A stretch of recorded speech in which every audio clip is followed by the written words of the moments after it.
they've got Mike hit the nail on the head yesterday. They've got to have a dude at wideout. They got to have a dude out there. Who do you think it is? If you have to put it right now, who's the most consistent? Maybe not the top off guy. Who's going to be the leading?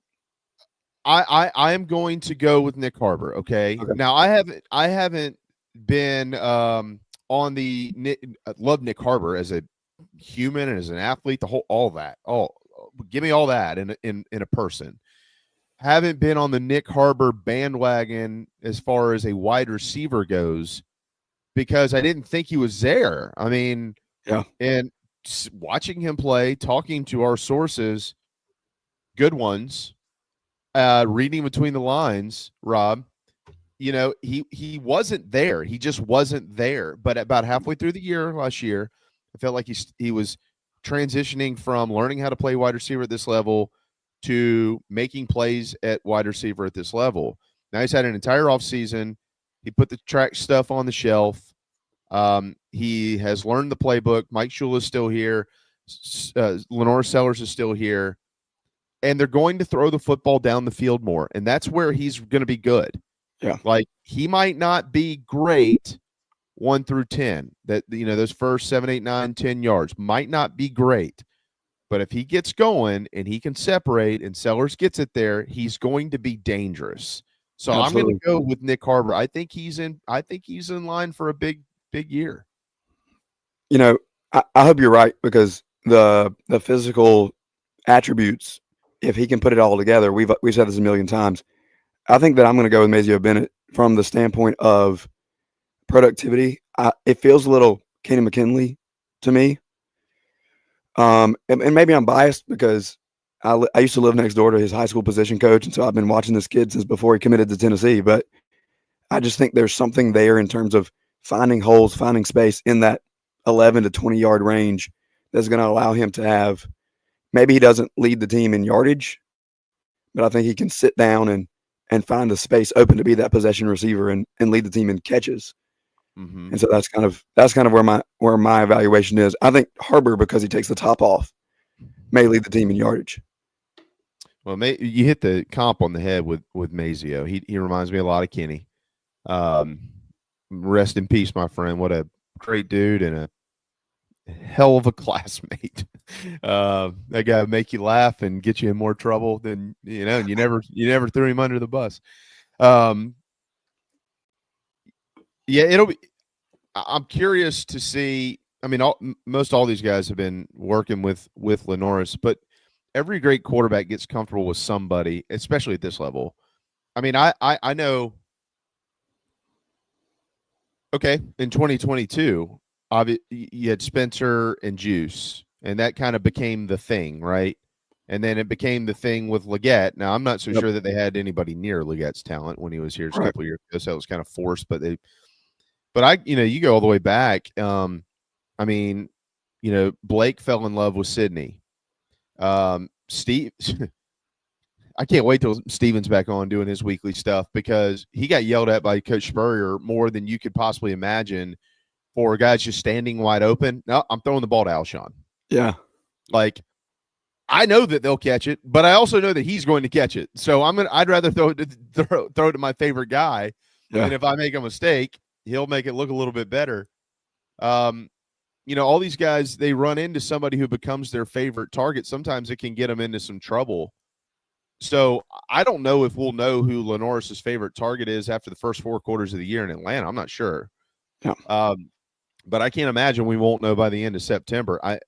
Again, my feel is it's going to be Nyck Harbor, but he has to have somebody. He's got to have some sort of safety net. Yeah, no doubt about it. I mean, and last year that became Josh Simon, right? I mean, when things are breaking down, who is he going to check down to and look at? That's a question for me. And maybe it's another tight end. I mean, maybe we're talking about Mike Smith at the end of September. I don't think that's good if it is. I don't either, but you talk about an athlete that can be in that 10-yard space.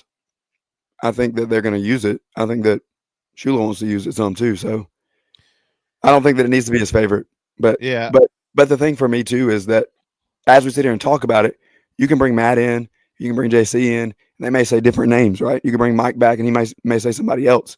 There are so many options when you talk about who's going to become his favorite. There's so many options. And I think that allows him to spread it around a little bit more. We saw that last year.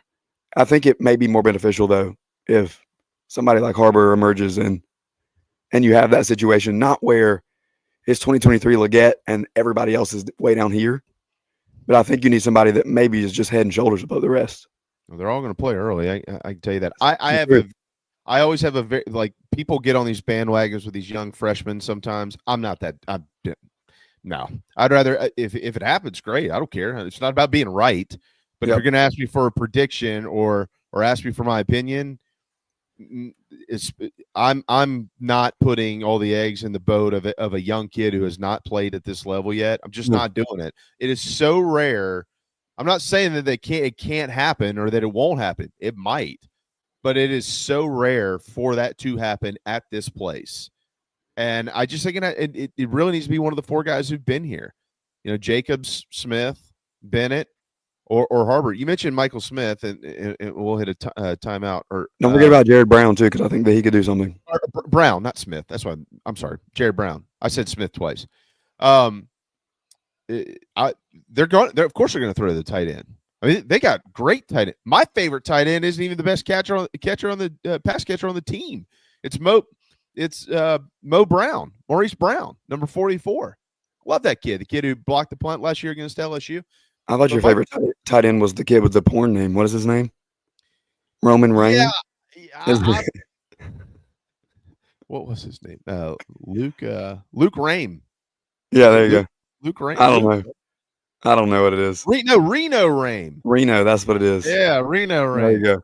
Yeah, whenever we talk to Shane, which hopefully he'll be here pretty soon, I need to ask him what Reno's background is. If there's any images floating around out there. No, they're going to throw the. I'm just saying, like last year, you had your tight end was the leading receiver on the team. I don't think that's a good sign for the group of wideouts or the offense in general. If that's the case again, unless Michael Smith is all of a sudden 1,000-yard pass catcher, then he's not really tight end. He's more of that hybrid guy, like the kid that came out of Florida a couple of years ago. But I don't think that's going to be the case, dude. Mike Fury is the guy is legit. You know, these dudes are going to be ready to go. They're going to fly. They're going to run around. They're going to play fast. They're going to get separation. I think the biggest key for the wide receivers is the offensive line any better. If he's got time to throw the football, I think this group overall is going to be pretty good. Yeah, I agree. It just comes down to, like we said, who's it going to be, or is it evenly split? And then that becomes the conversation about back to all SEC. We know they're not going to be any pass catchers in the preseason, but you could theoretically have a season where the Gamecocks win double-digit games and LaNorris has huge statistics, but there's not one receiver that has stats that grab them all conference honors because he's spreading the ball out so much. Because you do have an option for all four of them to be really good and then throw a freshman in there to make some plays and be that fifth guy.